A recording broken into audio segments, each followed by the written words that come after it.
Industrialization in Russia by Brittany C, Charlie McGrath, Lauren Tortorisi, and Nick Paleopoulos. Industrialization in nations across the globe has caused a variety of problems, such as political turmoil and economic fluctuation. The industrialization, along with the ongoing war, caused much turbulence for the Russian society. While watching this video, please keep in mind these important questions which will be addressed.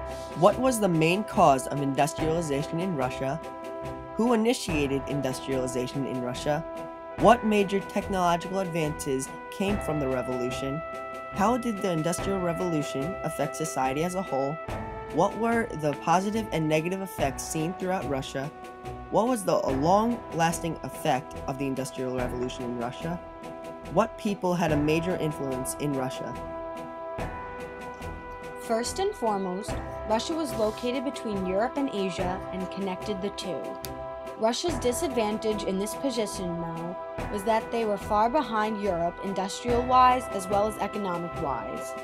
Russia had a cold climate, which meant that their ports were frozen during the winter, and also meant that no ships could go in or out to carry out trade until the weather was warmer and the ice melted. From 1853 to 1856, a conflict arose between the Russian Empire and an alliance of Britain, France, and the Ottomans. The Ottoman Empire had been declining, and the Russians saw this as an opportunity to seize land from the Ottomans, but the British and French did the opposite. They supported the Ottomans against the Russians so that they could take the Ottoman land and ultimately gain control of the Mediterranean Sea to use for better trade.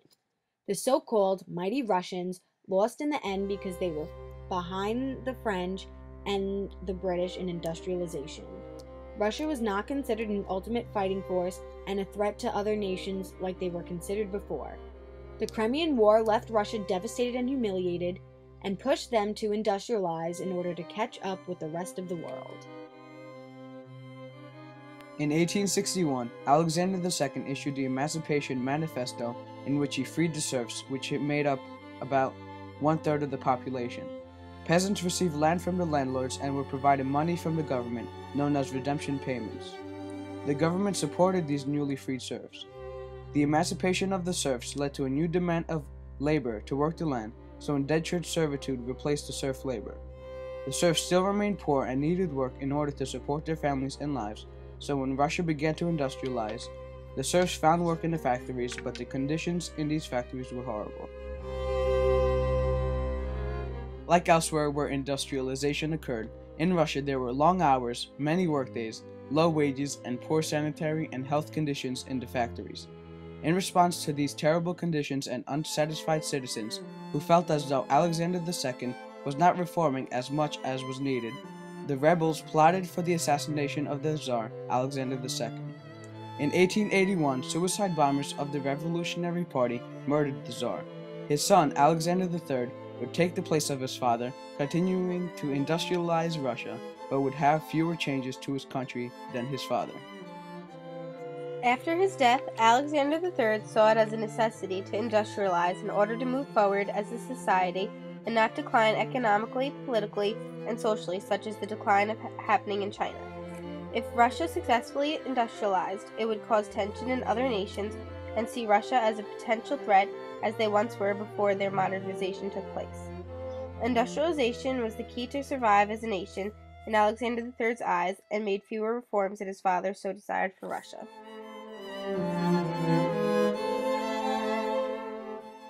Like his father, Alexander III had angered revolutionaries who attempted to end his life. Before the rebels could execute their plan, Alexander III tracked them down and executed them. One of these people was the brother of what would become the leader of the new Socialist Party, Vladimir Lenin. Although this project was a positive turn for Russia, Tsar Nicholas II was viewed as a negative ruler because he was the leader that led the Russians in the Russo-Japanese War that occurred from 1904 to 1905. Tsar Nicholas II decided to try to expand the Russian Empire into Manchuria, which was Japanese territory. Japan saw how weak Russia was militaristically and politically. This was an overambitious goal for Nicholas because of Russia's weakness due to the lack of modernization behind the rest of the world. The Japanese crushed the Russians and left the Russians devastated because of the loss of almost all their Pacific and Baltic fleets, as well as the loss of money and lives. Russia saw this as a lesson in order to improve their military as well as their political system. During this time, Lenin and his revolutionary socialists, the Bolsheviks, were gaining many supporters and more people ready to strike against the Russian monarchy.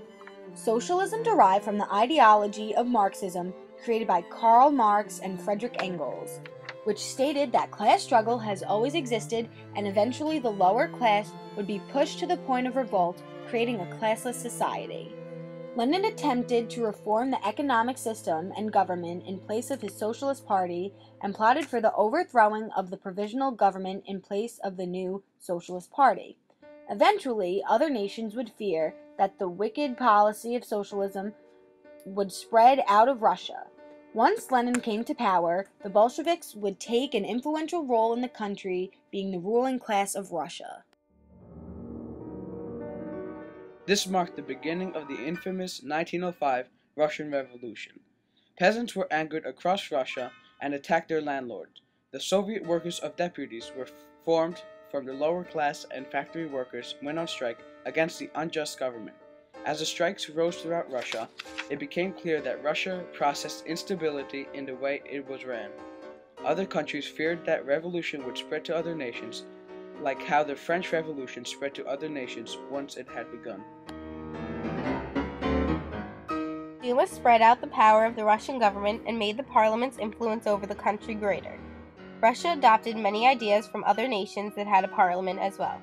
This advanced Russia's political and social systems from what it was originally. The Duma showed that Russia wanted to westernize and become a world power. During this time, World War I was in the midst of formation. Germany realized that Russia was weak from the lack of industrialization compared to the countries that had already industrialized. Germany took this opportunity, and in 1914, they declared war against Russia. Germany didn't realize that Russia had caught up with Europe and industrialized already. This started Russia's involvement in World War I. Russia was well prepared for this war, and Germany were the big losers of World War I.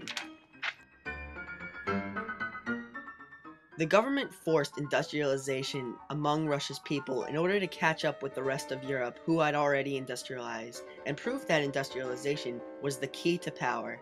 Industrialization brought new technology into Russia, such as the textile manufacture, metallurgy, mining, steam power, chemicals, machine tools, gas lighting, glass making, and the paper machine.